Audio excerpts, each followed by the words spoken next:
Most millionaires choose real estate over stocks for one shocking reason that Wall Street doesn't want you to know.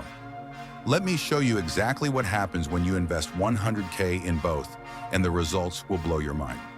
Here's the brutal truth about a 100K real estate investment.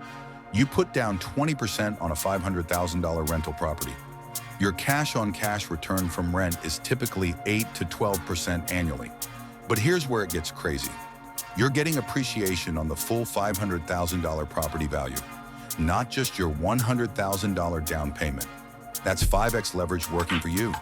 Meanwhile, that same 100K in the S&P 500 gives you average returns of 10% annually with zero leverage. Sounds good until you realize you're missing the tax game entirely. Real estate investors get depreciation deductions, mortgage interest write-offs, and property tax deductions. Stock investors get taxed on every dividend and capital gain. The tax savings alone can add 2 to 4% to your real estate returns. But here's the kicker.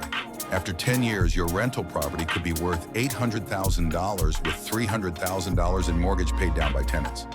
Your total return on that 100K investment is often 300 to 400%.